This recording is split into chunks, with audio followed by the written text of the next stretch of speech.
آیت الکرسی ایک لمبی آیت، جیسے آیت البر ایک لمبی آیت تھی، اور اس کو حضور نے فرمایا ہے سیدۃ آیات القرآن، پورے قرآن مجید کی آیات کی سردار ہے یہ آیت۔ اور یہ شرک فی صفات کے ضمن میں یہ شمشیر قاطع ہے، شمشیر برہان ہے۔ اللہ لا الہ الا ہو الحی القیوم، یہ وہی ہے قل هو اللہ احد اللہ الصمد الحی، اللہ زندہ ہے لیکن اس کی زندگی کو اپنی زندگی پر قیاس نہ کر۔ تمہیں خوراک کی احتیاج ہے، اسے کوئی ضرورت نہیں۔ ما اريد منهم من رزق وما اريد ان يطعمون، مجھے کوئی احتیاج نہیں کہ مجھے کوئی رزق پہنچائیں، رزق دیں، مجھے کھلائیں، مجھے کوئی ضرورت۔ پھر تمہاری حیات نیند، اونگ، تھکان، ان تمام کمزوریوں کے ساتھ ہے۔ وہ الحی ہے، اپنی ذات میں خود زندہ ہے، حیات اس کی ذاتی ہے، کسی اور نے عطا نہیں کی ہے۔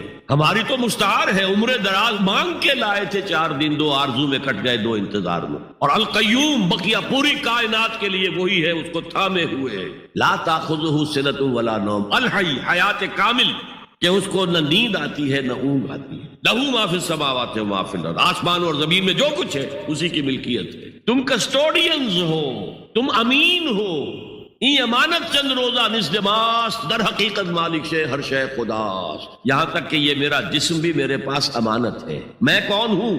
میری خودی، میری انا، میری روح جو پوزیس کرتی ہے اس بدن کو، لیکن یہ پوزیشن ملکیت کا نہیں ہے، امانت کا ہے۔ یہ امانت، یہ ہاتھ بھی امانت ہے، میری زبان بھی امانت ہے، میری آنکھیں بھی امانت۔ من ذا الذی یشفع عنده الا باذنہ، یہ یہاں پر انداز بڑا پرجلال، کون ہے وہ جو شفاعت کر سکے اس کے دربار میں مگر اس کے اذن سے۔ کسی کا ذاتی، کسی کا زور، کسی کا اختیار نہیں ہے کہ جس کی بنا پر وہ شفاعت کرے، ہاں اللہ کے اذن سے۔ اور دوسری جگہ پر آتا ہے جس کے لیے وہ چاہے گا اور جس کو اجازت دے گا، جیسے کہ آتا ہے اما یتساءلون میں، یوم یقوم الروح والملائکۃ صفا، اور ان میں سے کوئی بھی بات نہیں کر سکے گا، کلام نہیں کر سکے گا، لا یتکلمون الا من اذن له الرحمن، سوائے اس کے جسے رحمان اجازت دے، وقال صوابا، اور صحیح بات کرے گا، کوئی غلط بات نہیں کرے گا۔ یعلم ما بین ایدیہم وما خلفہم ولا یحیطون بشیء من علمہ الا بما شاء، وہ تو جانتا ہے جو کچھ بھی ان کے سامنے ہے اور ان کے پیچھے ہے،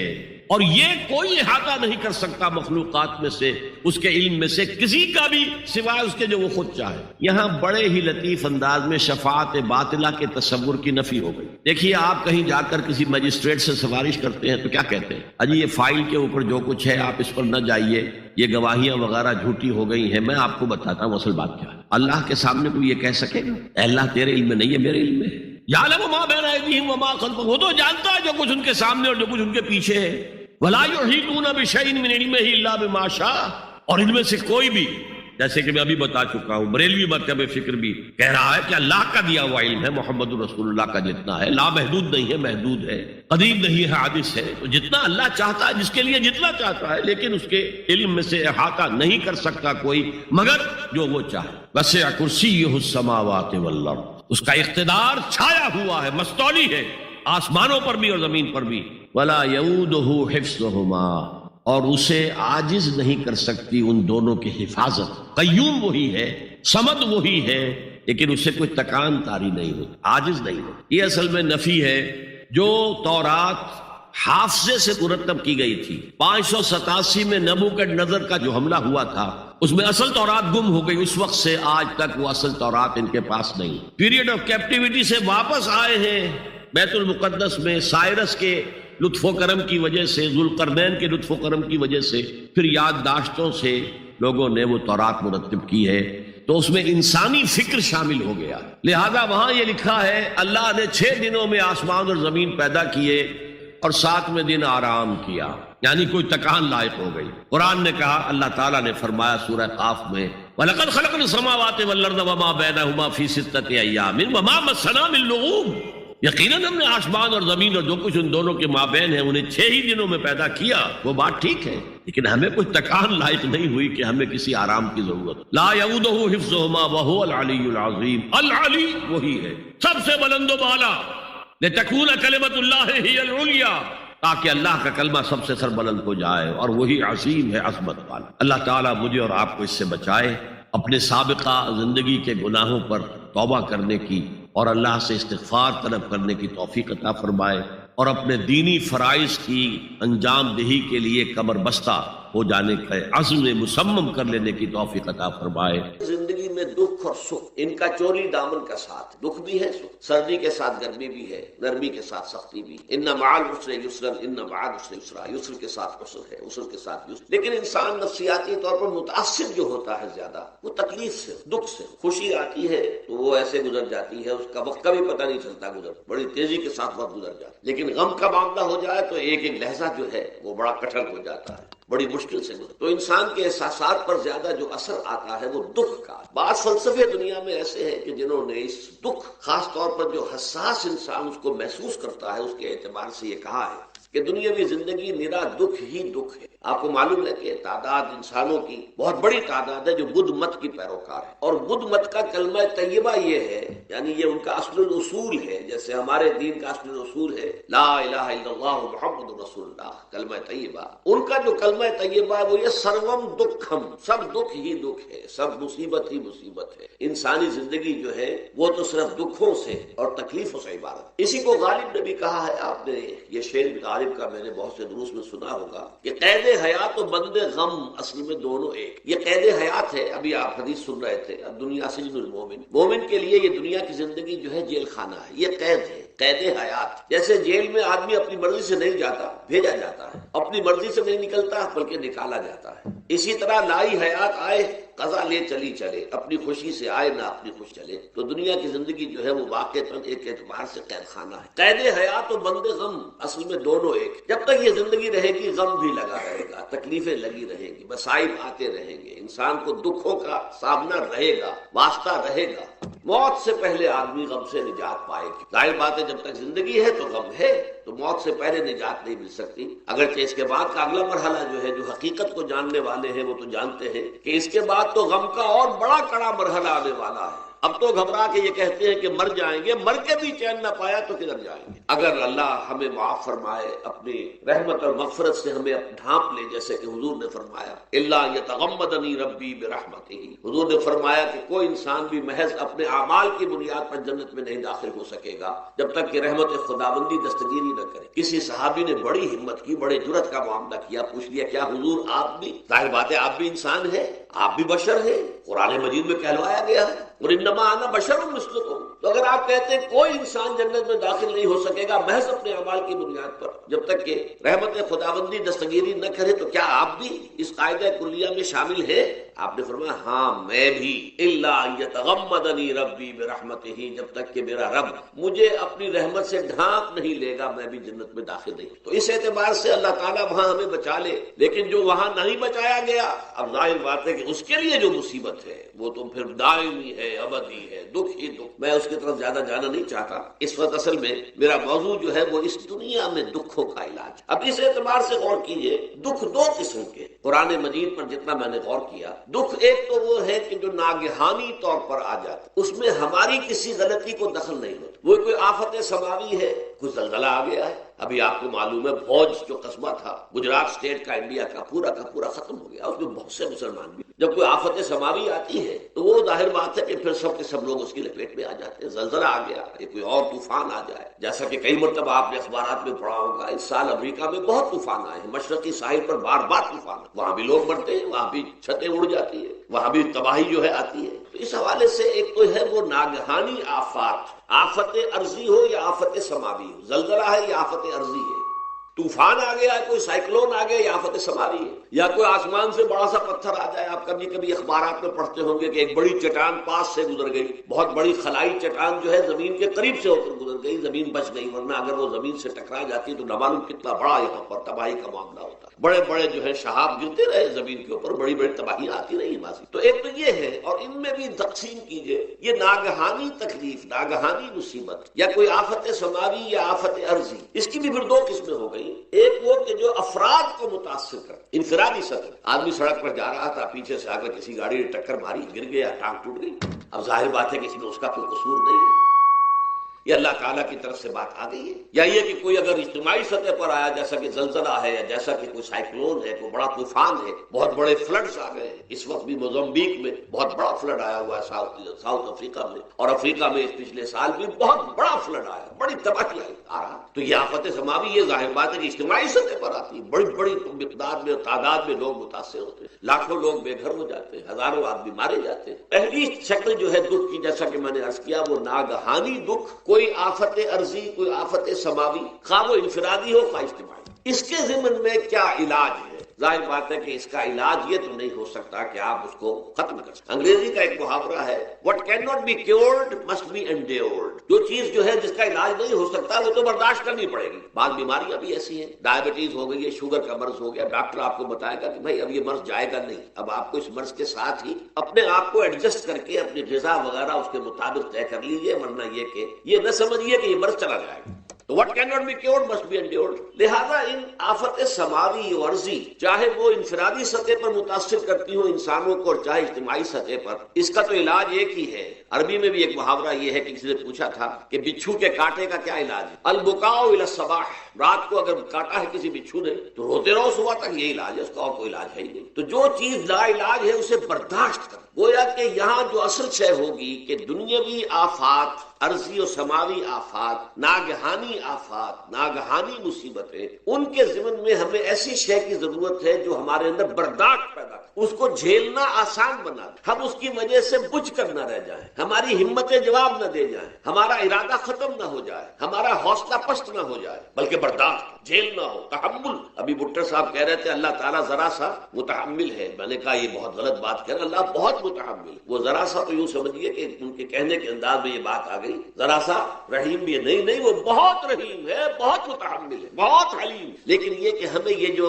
آفات سماویہ اور عرضیاں ہیں جو ہمارے اوپر آ جاتی ہیں اللہ کی طرف سے، ان کے ضمن میں ذہنی ایک ایٹیچیوڈ پیدا ہو جائے، سوچ کا ایک خاص رخ بن جائے، انسان کے احساسات ایک خاص طرز پر ڈھل جائیں، تو پھر ان کو برداشت کرنا آسان۔ اور وہ کیا ہے؟ وہ ہمارے ایمان کا لازمی تک۔ ایمان ہمیں یہ بتاتا ہے کہ کوئی مصیبت اس زمین میں آتی ہے نہ تمہاری جانوں پر آتی ہے بغیر اذن رب۔ جو کچھ آ رہا ہے اللہ تعالیٰ کے فیصلے سے آیا ہے، یہ کوئی اندھا بہرا مادہ نہیں ہے، یہ کوئی اندھا بھینسا نہیں ہے کہ اس نے آ کے آپ کو ٹکر مار دی ہے، نہیں، یہ تو سمیع و بصیر، علیم و خبیر اللہ اور حکیم اور قدیر اللہ کا فیصلہ ہے۔ لہذا یہ من جانب اللہ ہے، اس کو تم سمجھو کہ اللہ تعالیٰ کی طرف سے ہے۔ اور جب اللہ کی طرف سے ہے تو سورہ آل عمران میں فرمایا بیدہ الخیر، اس کے ہاتھ میں تو خیر ہی خیر ہے۔ یعنی بظاہر تمہیں محسوس ہوتا بھی ہو کہ یہ میرے لیے تکلیف دہ بات آ گئی ہے، تو اس کو یوں سمجھو کہ اس کا نتیجہ جو میرے حق میں نکلے گا وہ خیر ہوگا۔ فوری طور پر تو تکلیف ہے، مجھے اچھی نہیں لگ رہی،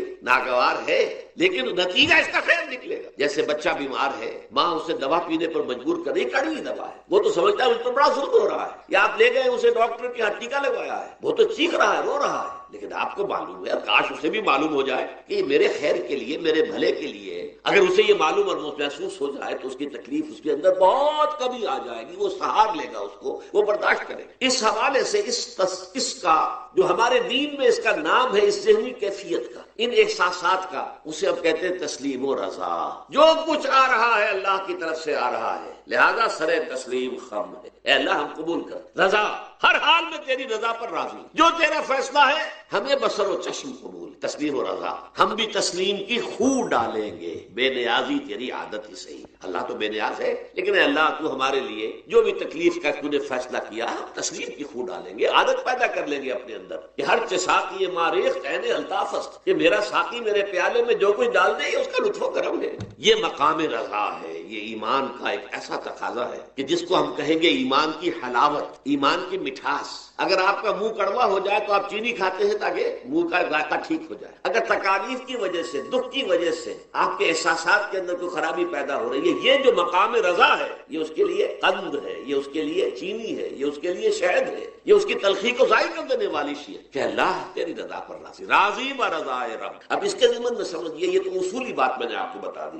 اس کی تین کیفیات ہو سکتی ہے کیوں اللہ کی طرف سے یہ چیزیں آتی۔ سب سے پہلی شے ہے، اب وہ جو آیات میں نے سنائی تھی وہ سن لیجیے پہلے ترجمہ۔ سورہ تغابن میں فرمایا ما صاب من مصیبت الا باذن اللہ، دیکھو کوئی مصیبت تم پر نہیں آ سکتی، نہیں آتی مگر اللہ کے اذن۔ ومن یؤمن باللہ، اور جو شخص اللہ پر ایمان رکھتا ہو یہدی قلبہ، اللہ اس کے دل کو ہدایت دے دیتا ہے، اس کے دل کو سکون عطا کر دے، وہ راضی برضائے رب ہو جائے، اس میں شکوہ نہیں رہتا، اس میں شکایت نہیں ہوتی، اس میں تلخی نہیں ہوتی، کیوں ہو گیا، کیسے ہو گیا، کیوں ہو گیا، نہیں ہونا چاہیے، نہیں۔ یہ سارا جو پیچ آدمی کھاتا رہتا ہے نا اندر ہی اندر، وہ جو پیچ کھا رہا ہے، یہ سب پیچ سے نجات نہیں گئی۔ برو کشید سے پیچا کہ ہستمود مرا، چے اقدہا کے مقام رضا کشود مرا، یہ پیچ کھانا جو ہے، پیچا کے ہستمود، اس سے اللہ تعالیٰ نے مجھے نجات دے دی ہے مقام رضا کے ذریعے سے۔ کتنے بڑے بڑے عقدے میرے حل ہو گئے اس مقام رضا سے، چے اقدہا کہ مقام رضا کشود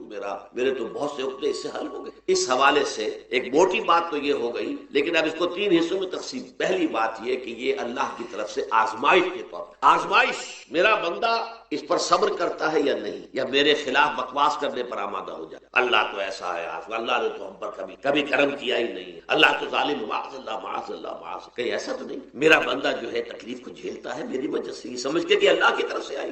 یہ سب جو ہے یہ بہت بڑی کامیابی ہے اگر انسان کو حاصل، اور اس صبر کے نتیجے میں 2 اور باتیں پیدا ہوتی۔ یہ مضامین علیحدہ علیحدہ دروس کے اندر آتے رہے ہیں، لیکن آج ایک نئے عنوان کے تحت جمع ہو کر آ رہے ہیں۔ پہلی بات یہ ہوتی ہے کہ یہ امتحان کا نتیجہ کیا نکلتا ہے کہ آپ نے ایک امتحان پاس کیا تو آپ کے اگلے درجے میں ترقی ہو جائے۔ 5ویں کا امتحان پاس کر لیا نا تو 6ٹھی میں جائیں گے، اب 6ٹھی کا امتحان پاس کریں گے تو 7ویں میں جائیں گے، 7ویں کا پاس کریں گے تو 8ویں میں۔ درجہ بدرجہ انسان کی دینی، ایمانی اور روحانی ترقی کا ذریعہ یہ آزمائش بنتی ہے۔ جتنا اس میں صبر ہوگا، جتنا اس میں تسلیم و رضا جو ہے آپ حاصل کرتے جائیں گے تو آپ کے درجے بلند ہوتے چلے جائیں گے۔ آپ کا امتحان کڑے سے کڑا آئے گا، بڑے سے بڑا آئے گا، مشکل سے مشکل تر آئے گا۔ ایک وقت میں MA کا امتحان بھی آپ کو دینا ہوگا، ایک وقت ہو سکتا ہے PhD کے لیے تھیسس آپ لکھیں، پھر اس کے اوپر جو ہے ٹیم بیٹھی ہوئی اور آپ سے وہ بحث کرے، جرا کرے آپ سے، وہ بھی کرنا ہوگا۔ لیکن یہ کہ اگر پرائمری ہی میں فیل ہو گئے تو اس کا سوال ہی پیدا نہیں ہوتا کہ کبھی آپ MA کا یا PhD کا تھیسس بھی لکھیں۔ اور اسی کو دوسرے انداز میں کہا گیا ہے قرآن مجید میں،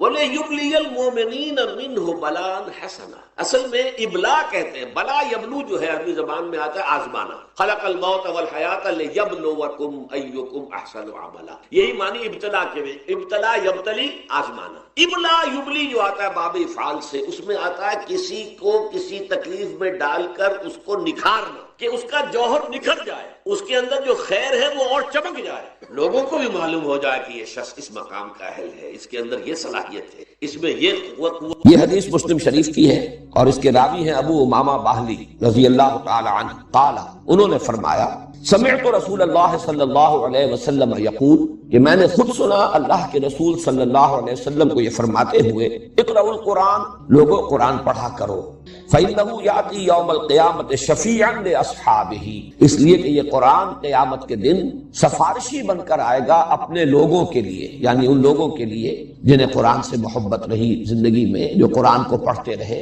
قرات کرتے رہے، اس سے دلچسپی رکھتے رہے، اس کا مطالعہ کرتے رہے، اس پر غور و فکر کرتے رہے، اصحاب قرآن والے، قرآن کے لوگ۔ اقرأوا القرآن فإنه يأتي يوم القيامة شفيعا لأصحابه، اس کے بعد اب آپ نے مزید یوں سمجھیے کہ یہ عام پر خاص کا اضافہ ہے۔ اقرأوا الزہراوین، خاص طور پر 2 نہایت تابناک اور روشن صورتوں کی قرات کیا کرو، پڑھا کرو 2 نہایت تابناک اور روشن صورتوں کو، البقرہ و آل عمران۔ وہ زہراوین کو کیا ہے؟ البقرہ اور آل عمران۔ یہاں گویا کہ معین کر دیا حضور صلی اللہ علیہ وسلم نے ان دونوں صورتوں کے لیے ایک عنوان، نہایت تابناک صورتیں۔ فإنہما تأتیان یوم القیامت، اس لیے کہ یہ دونوں صورتیں قیامت کے روز ظاہر ہوں گی، آئیں گی قیامت کے دن۔ اب یہاں وہ الفاظ آ رہے ہیں جو میں نے ابھی آپ کو سنائے، کأنہما غمامتان، جیسے کہ وہ 2 بدلیے ہوں، غمامہ کہتے ہیں بدلی، ابر کی کیفیت، 2 بدلیوں کی صورت میں ظاہر ہوں گی، او غیایتان، یہ لفظ بھی اسی کے لیے ہے، او کأنہما فرقان من طیر صواف، یا یہ پرندوں کی 2 ٹکڑیاں ہوں گی، تو حاجان عن صاحبہما، اور یہ دونوں جھگڑیں گی، محاجہ کریں گے۔ محاجہ یہ ہوتا ہے کسی کی طرف سے مدافعت کرنے میں، تکرار کر کے بات کرنا، دلیل پر دلیل دینا۔ تو جو بھی ان دونوں صورتوں سے خصوصی شغف رکھنے والے لوگ ہوں گے، وہ لوگ کہ جو ان دونوں صورتوں کو پڑھنے والے ہوں گے، ان سے محبت کرنے والے ہوں گے، صاحب ہما، ان دونوں سے تعلق رکھنے والے لوگ، ان کی طرف سے وہ جھگڑیں گی، وہ ان کی سفارش کریں گی۔ تو اس میں غمامتان، غیایتان، فرقان، یہ الفاظ اور زہراوین، یہ الفاظ جو ہیں اس حدیث کے اندر آ گئے ہیں۔ یہ تو ہے مسلم شریف کی روایت، اور ایک اس میں جو دوسری روایت آئی ہے اس میں الفاظ یہ آئے ہیں. یہ روایت جو ہے یہ بھی مسلم شریف کی ہے حضرت نواس بن سمعان رضی اللہ تعالی عنہ سے. قال سمعت رسول اللہ صلی اللہ علیہ وسلم یقول، وہ بھی فرماتے ہیں کہ میں نے خود سنا اللہ کے رسول صلی اللہ علیہ وسلم کو یہ فرماتے ہوئے، توتا یوم القیامت بالقرآن واہلہ، لائے جائیں گے قیامت کے دن قرآن بھی اور قرآن والے بھی، قرآن سے دلچسپی رکھنے والے، اللہ تعالی ہمیں ان میں شامل فرمائے. الذین کانوا یعملون بہ فی الدنیا، یعنی وہ لوگ جو اس پر عمل کرتے تھے دنیا میں، یعنی صاحب قرآن صرف پڑھنے کے معنی میں نہیں، صرف محبت کے معنی میں نہیں، الذین یعملون بہ فی الدنیا، دنیا میں جو اس پر عمل کرتے تھے قرآن پر، ان کو لایا جائے گا. تقدمہ سورۃ البقرہ و آل عمران، اور آگے آگے چل رہی ہوگی قرآن مجید جب لایا جائے گا تو آگے آگے ان میں سورہ بقرہ اور سورہ آل عمران ہوگی. وَضَرَبَ لَهُمَا رسول اللہ صلی اللہ علیہ وسلم ثلاثۃ امثال ما نسیتهن بعد. اس کے بعد راوی کہتے ہیں حضرت نواس بن سمعان رضی اللہ تعالی عنہ کہ اس کے بعد حضور نے ان دونوں صورتوں کے لیے کچھ تشبیہیں بیان کی کہ جن کو میں بھول نہیں سکا، یعنی اس قدر خوبصورت تشبیہیں حضور نے دی. وہ تشبیہ کیا ہے؟ کانہما غمامتان او ذلتان سوداوان بینہما شرق.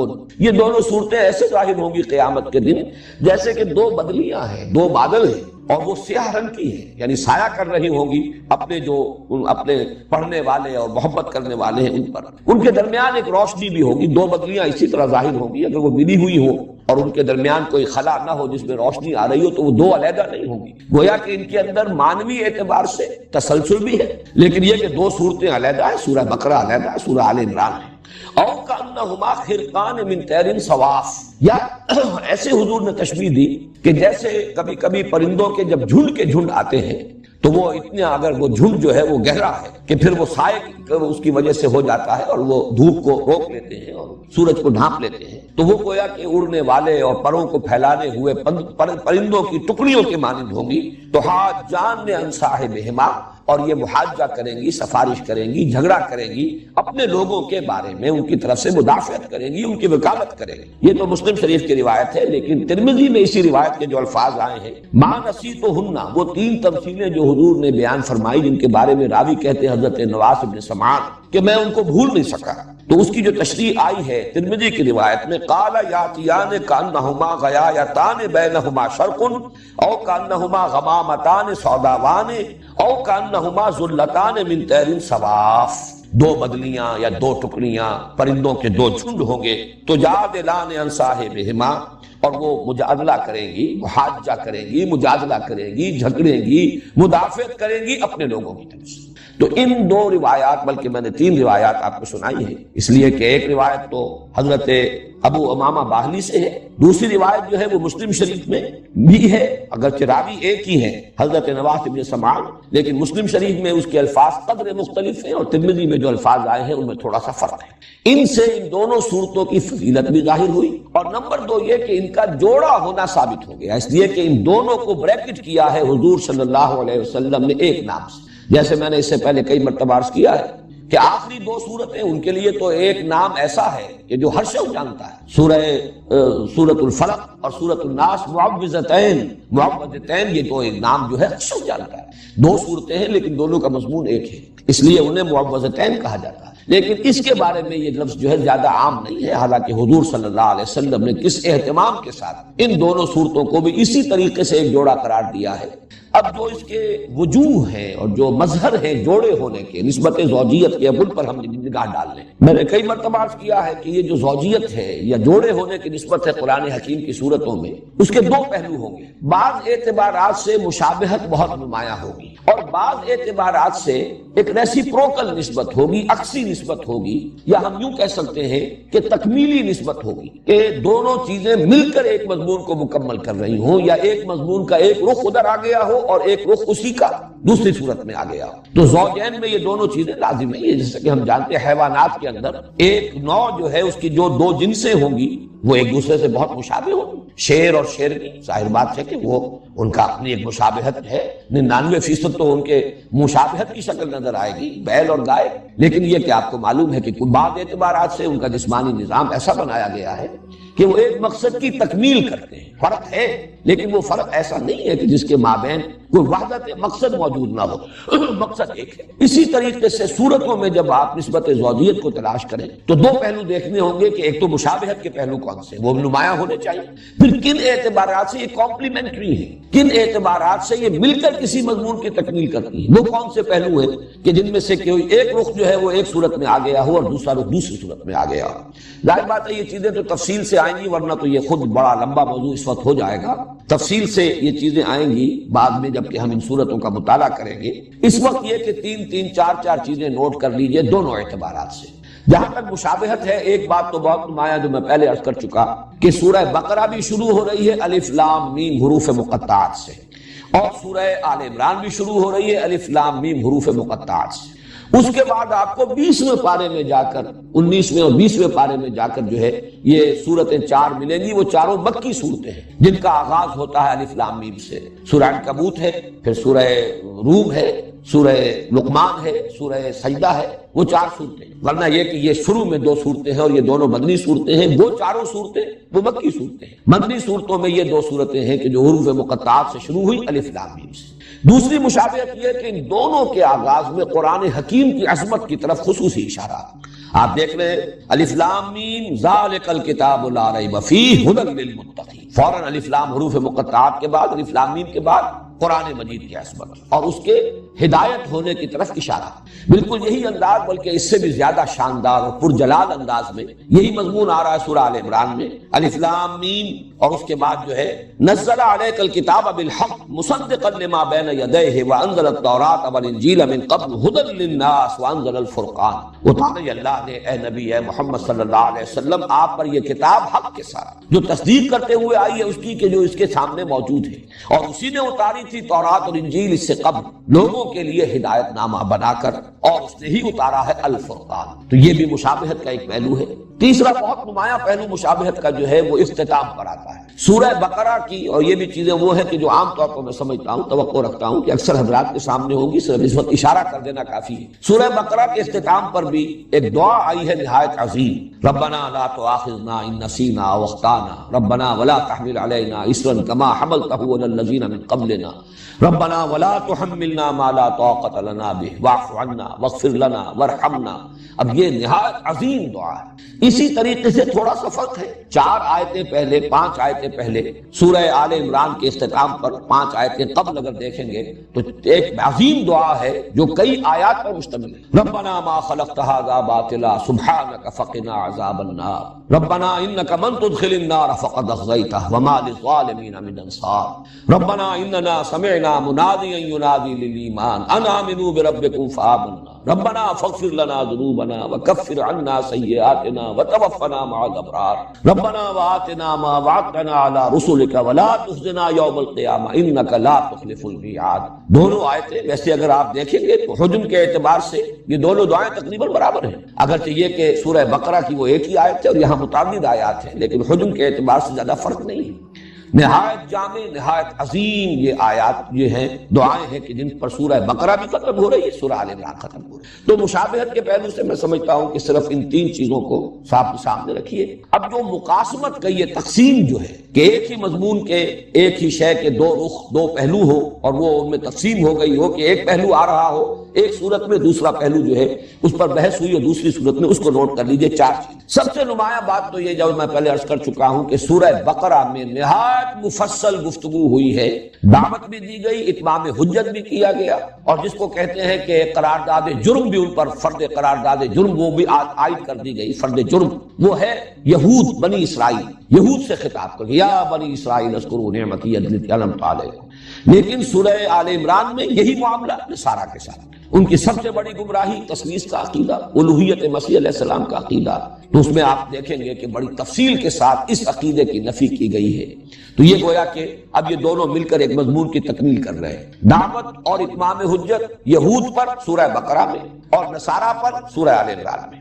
اسی طریقے سے انفاق مال یا جہاد بالمال، اس پر جامع ترین مقام، نہایت مفصل مقام، نہایت تاکیدی حکم یہ سورہ بقرہ میں ہے۔ اور قتال، جہاد بالنفس، جان ہتھیلی پر لے کر میدان میں آ جانا، یہ ہے کہ جس کا بڑی زیادہ شرح و بسط کے ساتھ یہ مضمون آیا ہے یہ سورہ آل عمران میں۔ آپ کو معلوم ہے کہ یہ قرآن حکیم کے اندر جہاد کا لفظ جہاں بھی آتا ہے بالمال والنفس، جاہدوا فی سبیل اللہ باموالکم وانفسکم، جہاد بالمال یہ ہے اللہ کی راہ میں، اللہ کے دین کے لیے، اس کے غلبے کے لیے، اس کی دعوت کے لیے مال خرچ کرنا، اور جان لگا دینا۔ قتال اس کی بلند ترین شکل ہے کہ نقد جان ہتھیلی پر رکھ کر ایک شخص میدان میں آ گیا ہے، اپنی جان نثار کرنے کے لیے تیار ہے۔ تو یہ گویا کہ ایک ہی مضمون، جیسے وہ مضمون ایک تھا اتمام حجت اور دعوت اہل کتاب کو، دو حصوں میں تقسیم ہو گیا، یہود سورہ بقرہ میں، نصارہ سورہ آل عمران میں، جہاد فی سبیل اللہ، جہاد بالمال سورہ بقرہ میں، اور جہاد بالنفس اور قتال فی سبیل اللہ یہ سورہ آل عمران میں۔ اسی طرح یہ ذرا ایک لطیف بات ہے، سورہ بقرہ میں زیادہ زور اور زیادہ ایمفیسس ایمان پر ہے، جبکہ سورہ آل عمران میں آپ دیکھیں گے زیادہ زور، زیادہ ایمفیسس اسلام پر ہے۔ اب یہ بھی حقیقت کے اعتبار سے ایک ہی شے ہے، ایمان ایک باطنی کیفیت ہے، یقین کی ایک کیفیت ہے، وہ دل کے اندر ہے، وہ باطن میں ہے انسان کے، اور اسلام اسی کا ظہور خارجی ہے۔ انسان کے عمل میں جو روش ہوگی اس ایمان کی بنیاد پر اس کا نام اسلام ہے۔ لیکن یہ کہ فی الحال یہ بھی اپنی جگہ حقیقت ہے کہ یہ دونوں علیحدہ علیحدہ ہیں، ان کو بالکل ایک شے بھی نہیں کہا جا سکتا، جیسے کہ سورہ حجرات میں ہے قالت الاعراب آمنا قل لم تؤمنوا ولکن قولوا اسلمنا ولما يدخل الايمان في قلوبكم، یہ بدو کہہ رہے ہیں، دعویٰ کر رہے ہیں، مدعی ہیں کہ ہم ایمان لے آئے، نبی ان سے کہہ دیجئے تم ایمان ہرگز نہیں لائے، بلکہ یوں کہو کہ ہم اسلام لے آئے، ابھی تک ایمان تمہارے دلوں میں داخل نہیں ہوا۔ تو آپ دیکھیں گے کہ سورہ بقرہ میں شروع میں بھی یؤمنون بالغیب الذین یقیمون الصلاۃ ومما رزقناهم الذین یقیمون الصلاۃ ومما رزقناهم ينفقون والذین یؤمنون بما انزل الیک وما انزل من قبلک وبالآخرۃ هم یوقنون۔ پھر 21ویں رکوع میں جا کر بالکل وسط میں پھر لیس البر ان تولوا وجوهکم قبل المشرق والمغرب ولکن البر من آمن باللہ والیوم الآخر والملائکۃ والکتاب والنبیین۔ پھر آخر میں آمن الرسول بما انزل الیہ من ربہ والمؤمنون کل آمن باللہ وملائکتہ وکتبہ ورسلہ۔ اب یہ آپ اندازہ دیکھیے کہ ابتدا، انتہا اور درمیان میں یہ تینوں جگہ پر ایمان کے بارے میں اہمیت کے ساتھ گفتگو ہو رہی ہے۔ اسلام کے بارے میں آپ کو یہی انداز نظر آئے گا سورہ آل عمران میں، ان الدین عند اللہ الاسلام، اور آگے چل کر وَمَن يَبْتَغِ غَيْرَ الْإِسْلَامِ دِينًا فَلَن يُقْبَلَ مِنْهُ، وہاں اسلام پر زیادہ ایمفیسس ہے، یہاں ایمان پر زیادہ ہے۔ ایک اور بات نوٹ کیجئے کہ ایمان کے بھی قرآن مجید میں دو مظہر قرار دیے گئے ہیں عملی۔ ایمان اگر اندر ہے تو اس کا ظہور جب انسان کے عمل میں ہوگا، اس کے دو اہم مظاہر ہیں علیحدہ علیحدہ۔ ایک مظہر ہے نماز، روزہ، تقوی، خشوع، خضوع، ذکر کے اندر لذت کا آنا، ایک ہے جہاد، قتال، اللہ کی راہ میں تکلیفیں اٹھانا، صبر، مصابرت، ایثار، قربانی، میدان میں آنا، مقابلہ کرنا، باطل سے پنجہ آزمائی کرنا۔ یہ دو ہیں رخ عمل کے، ایمان کے نتیجے میں یہ دو مظاہر۔ اب آپ دیکھیے کہ اس میں بھی تقسیم ہے۔ سورہ بقرہ کے آغاز میں یہ آیا ھدی للمتقین الذین یؤمنون بالغیب ویقیمون الصلاۃ ومما رزقناہم ينفقون والذین یؤمنون بما انزل الیک وما انزل من قبلک وبالآخرۃ هم یوقنون اولئک علی ھدی من ربہم واولئک هم المفلحون۔ ایک رخ یہاں بیان کر دیا گیا۔ سورہ آل عمران میں دوسرا رخ آ رہا ہے، چنانچہ آخری رکوع کی جو ابھی میں نے آپ جس کی طرف میں اشارہ کر رہا تھا، وہ عظیم دعا کے بعد فاستجاب لهم ربهم انی لا اضیع عمل عامل منکم من ذکر او انثى فالذین هاجروا واخرجوا من دیارهم واوذوا فی سبیلی وقاتلوا وقتلوا لأکفرن عنهم سیئاتهم ولأدخلنهم جنات تجری من تحتها الانہار۔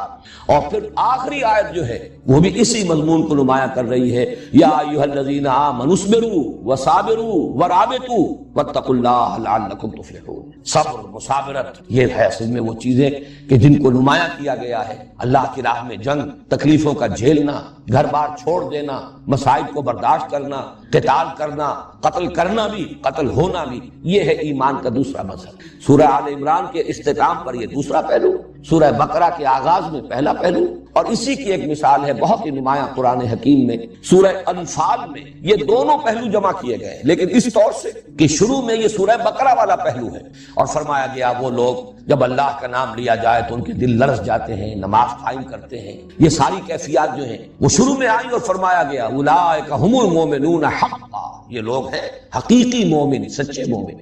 آخر میں آیا جو اللہ کی راہ میں جہاد کرتے ہیں، قتال کرتے ہیں، وہ لوگ جنہوں نے نصرت کی، انصار، وہ لوگ جنہوں نے ہجرت کی، یہ لوگ اولئک هم المؤمنون حقا، یہ لوگ ہیں کہ جو سچے مومن ہیں۔ معلوم ہوا کہ یہ تصویر مومن کی شخصیت کی تصویر جو ہے اس کے دو رخ ہیں، دونوں کی تکمیل سے مومن کی شخصیت کا حیولہ صحیح طور پر سامنے آتا ہے، ورنہ وہ یک رخا رہ جائے گا۔ ایک رخ وہ ہے جو خانقاہوں میں نظر آتا ہے، وہاں وہ جہاد اور قتال نہیں ہے، اللہ کی راہ میں باطل سے پنجہ آزمائی نہیں ہے، لیکن مراقبے ہیں، اور وہاں بھی ظاہر بات ہے کہ بہت مجاہدے تو ہوتے ہیں، نفس کشی ہوتی ہے، اور وہ مخالفت نفس کے اندر مبالغے بھی ہوتے ہیں، لیکن دوسرا رخ نہیں۔ اور ایک یہ ہو سکتا ہے کہ مرد میدان تو ہو، لیکن یہ کہ وہ سوز کی کیفیت جو ہے، سوز و ساز رومی جسے کہا اقبال نے، کبھی سوز و ساز رومی کبھی پیچ و تاب راضی، اگر وہ باطنی سوز نہیں ہے، وہ حب نہیں ہے، محبت نہیں ہے اللہ کی اور اس کے رسول کی، تو معلوم ہوگا کہ کھوکھلی سی ایک چیز ہے۔ یہ دونوں چیزیں مل کر در حقیقت بندہ مومن کی شخصیت کی تصویر کی تکمیل کرتی ہے۔ اور یہاں جیسا کہ میں نے عرض کیا، سورہ بقرہ کے آغاز میں ایک رخ نماز، زکوٰۃ، ایمان، یقین، خشیت، تقوی، آخرت کا یقین، اور دوسرا رخ جہاد، قتال، ہجرت، مصابرت، صبر، یہ دوسرا رخ ہے جو سورہ آل عمران میں آیا۔ صرف اسی پر فی الحال اتفاق کریں، اس کے بعد یہ ہے کہ جب ہم ان دونوں صورتوں کا مطالعہ تفصیل سے کریں گے تو یہ اور نکھرتا چلا جائے گا کہ کس طرح یہ دونوں صورتیں مل کر مضمون کی تکمیل کرتی ہیں۔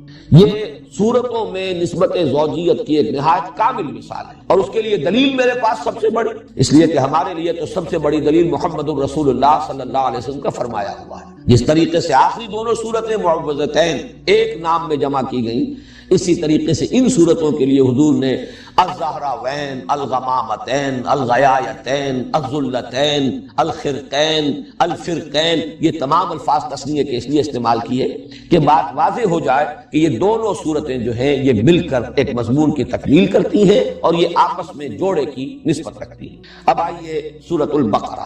سورۃ البقرہ کے بارے میں بھی تمہیدی مضامین ہو جائیں، اس کے بعد ہم سلسلے وار لفظ بلفظ مطالعہ شروع کریں گے۔ سب سے پہلی چیز اس سورہ مبارکہ کے لیے اس کی عظمت، ایک تو عظمت دونوں کی مشترک جو ہے وہ تو میں حدیثیں آپ کو سنا چکا، سورہ بقرہ، سورہ آل عمران مشترک طور پر زہراوین ان کی جو عظمت ہے، لیکن یہ ہے کہ سورہ بقرہ کے بارے میں نبی اکرم صلی اللہ علیہ وسلم کی دو احادیث آپ کو سنانا چاہتا ہوں۔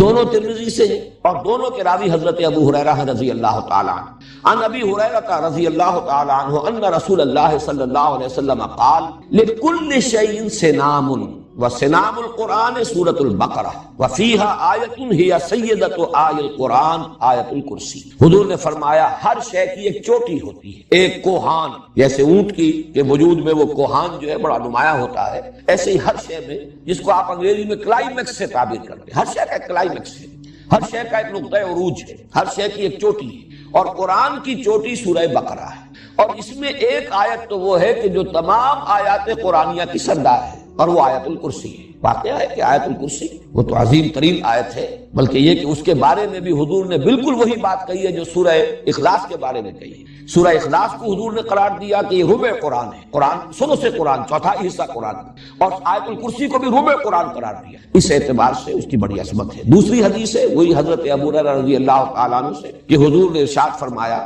ان بیت الذی تقرأ فیہ البقرۃ لا یدخلہ الشیطان، وہ گھر کے جس میں سورہ بقرہ کی تلاوت کی جاتی ہو اس میں شیطان داخل نہیں ہو سکتا۔ وہ گویا کہ ایک حصار کا اور حفاظت کا اور دفاع کا کام جو ہے فریضہ سر انجام دیتی ہے۔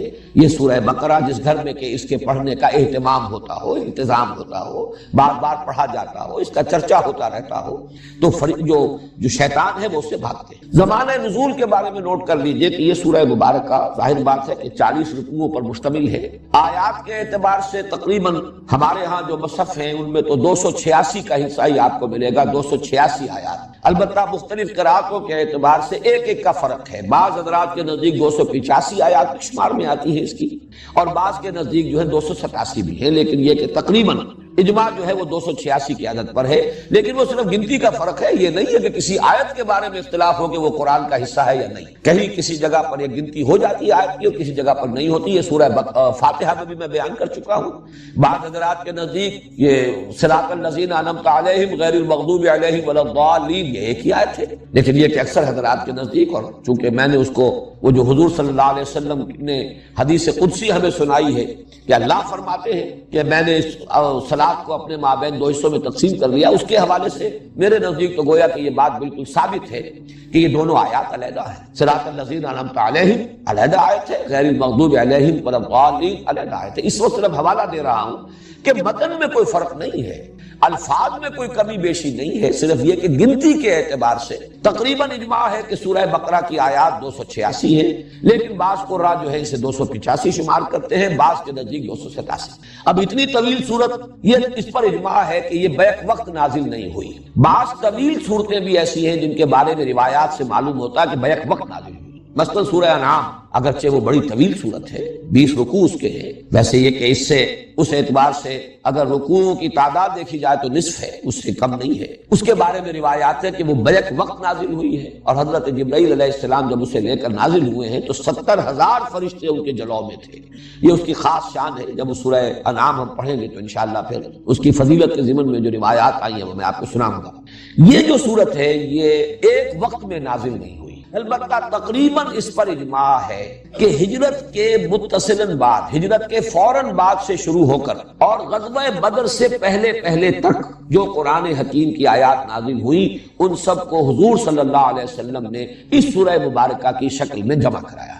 یہ وقتاً فوقتاً، یہ تقریباً آپ سمجھیے کہ 2 سال کا وقفہ بنتا ہے۔ اس عرصے کے دوران جو آیات نازل ہوتی رہی وقتاً فوقتاً، ان کو حضور فرما دیتے تھے کہ اس کو فلاں آیت کے بعد رکھو، اس کو فلاں آیت کے بعد وہاں رکھ لو۔ اس طریقے سے مرتب تو کروا دیا حضور نے، یہ مضامین میں تفصیل سے بیان کر چکا ہوں۔ قرآن مجید مرتب ہو گیا تھا حضور صلی اللہ علیہ وسلم کی اپنی زیر ہدایت، آپ کی اپنی حیات دنیاوی کے دوران۔ البتہ یہ کہ نازل تو ہوا ہے مختلف ترتیب سے، ترتیب نزولی اور ہے اور ترتیب مصحف ہے، اس میں کوئی شک نہیں۔ تو یہ تقریباً یوں سمجھیے کہ پورا یہ جو عرصہ ہے 2 سال سے کچھ کم کی مدت ہے، ہجرت کے بعد سے لے کر اور اولہ آخرہ۔ تو میں یہ عرض کر رہا تھا کہ زمانہ نزول جو ہے سورہ بقرہ کا ہجرت کے فوراً بعد سے لے کر غزوہ بدر سے متصلاً قبل تک یہ زمانہ نزول کا ہے۔ البتہ جیسا کہ آگے چل کر میں واضح کروں گا، ایک سورہ مبارکہ اور ہے قرآن حکیم کی، سورہ محمد صلی اللہ علیہ وسلم۔ اندازہ یہ ہوتا ہے کہ غزوہ بدر سے قبل وہ صورت بھی نازل ہوئی ہے، بلکہ اس کا نام سورۃ القتال بھی ہے، گویا کہ اسی میں قتال کی فرضیت جو ہے وہ آئی ہے۔ اس اعتبار سے سورہ بقرہ اور ادھر وہ سورہ محمد صلی اللہ علیہ وسلم، ان دونوں کو جمع کر لیجئے تو قرآن مجید کا یہ حصہ وہ ہے کہ جو ہجرت کے بعد سے لے کر اور غزوہ بدر سے پہلے تک نازل ہوا۔ اس میں سورہ محمد کے بارے میں صلی اللہ علیہ وسلم بعد میں بات کر لیں گے، اس وقت جو ہے اس کو نوٹ کر لیجئے کہ اس سورہ مبارکہ کا زمانہ نزول یہی ہے۔ البتہ استثناءات ہیں، ان استثناءات میں سے 2 آیتیں تو وہ ہیں کہ جو سورہ بقرہ کے آخر میں، ان کو کہا جا سکتا ہے کہ مکیات ہیں، اس پہلو سے کہ ہجرت سے پہلے حضور کو یہ عطا ہو گئی، اور ان کی خصوصی شان یہ ہے کہ بقیہ قرآن تو آسمان سے زمین پر نازل ہوا ہے، حضور صلی اللہ علیہ وسلم نے ریسیو کیا ہے اس زمین پر جب آپ تھے۔ وہ 2 آیتیں آپ کو عطا کی گئی ہیں جبکہ شب معراج میں آپ خود آسمان پر تشریف لے گئے تھے۔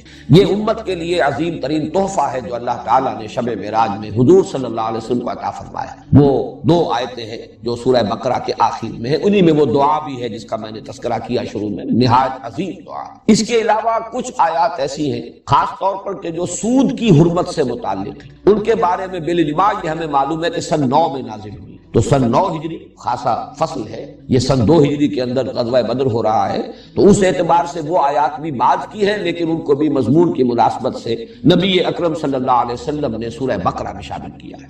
اس طرح کی استثناءات شاید کوئی اور بھی لیکن شاذ کے درجے میں ہوگی، اور جیسا کہ آپ کو معلوم ہے کہ ایکسیپشنز پروو دی رول، تو بحیثیت مجموعی یہ کہا جائے گا یہ سب سے پہلی مدنی صورت، یعنی ہجرت کے بعد سے لے کر اور غزوہ بدر سے متصلاً قبل تک کا زمانہ اس کا زمانہ نزول ہے۔